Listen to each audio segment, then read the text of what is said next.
The US is scheduled to unveil what the Treasury calls its toughest ever sanctions on Iran in a few hours. The measure is expected to target not just Tehran, but countries and companies that continue to trade with Iran. Iran has threatened to seize ships and disrupt oil shipments if the pressure should continue. China likely to be a major focus of Washington's campaign. Beijing is the biggest buyer of Iranian oil, with its purchases making up more than 80% of Iran's shipped oil. That's according to data. The Chinese Foreign Ministry says it will closely monitor developments and take necessary steps to protect its rights and interests. It's also called for a political and diplomatic solution and opposed unilateral sanctions. Analysts say the new measures could put further strain on US-China ties, just weeks before President Xi Jinping is expected to visit Washington. And Nick Harper is following this story for CNN. He joins us live from Washington, D.C. Nick, why are economic sanctions still President Trump's go-to response?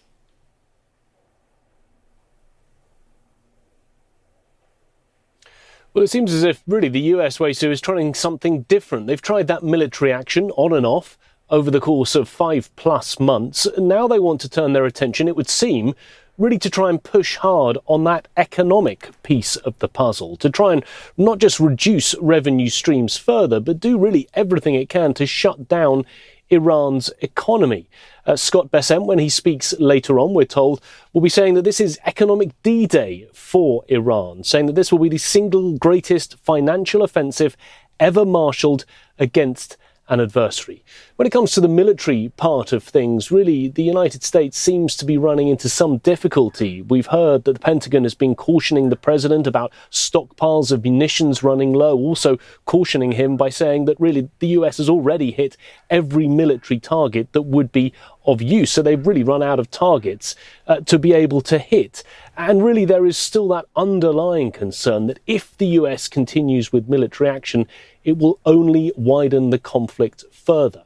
In terms of the economic side of things, there of course have been sanctions in place against Iran for many, many years. And during the course of this conflict, the US has shut down the Iranian ports by putting that US naval blockade in place. So ships can't enter or exit the ports, really cutting off those financial revenue streams. But now the US wants to go even further to try and weed out other things that it can do to really put the pressure on Iran. And the US is hoping that that is the tactic that is now going to work. It's tried attacking Iran, bombarding it to try and push it to the negotiating table. That didn't work. Will the economic pressure work instead? And I guess there is also that underlying hope that if the economy in Iran is destabilized even further, we could see unrest from within the country. There could be more protests rising up against the government to voice frustration. So internal destabilization while the US puts the economic screws on the country from the outside as well. As you have suggested, Iran has already had economic screws put on it. It has found ways around it, has been able to circumvent sanctions with the aid, implicit or explicit otherwise, from perhaps Russia, perhaps China, perhaps North Korea. It has been able to survive all of that. What more can any one side do, economically or militarily?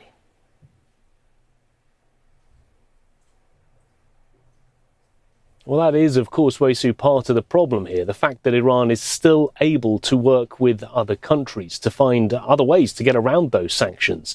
And therefore, part of this puzzle will be getting those other countries on board. Something very difficult. Russia, China, North Korea, not exactly countries aligned with the United States. Donald Trump will have the opportunity to speak directly to the Chinese leader, Xi Jinping, here at the White House in just a few weeks' time, potentially urging him to put the pressure on Iran. But that will be very difficult and perhaps not something that the Chinese leader will want to do. We already know that China is saying that these sanctions, the latest economic measures, won't help the situation and could potentially hurt it further. So trying to win around China, I think, will be very difficult for the United States. So economic pressure in of itself might not be enough really to change the calculation that has been in place for some time against Iran. Oh, thanks. Nick Harper for CNN from Washington, D.C. Scott Bessent launching in just a few hours an economic D-Day on Iran. Thank you.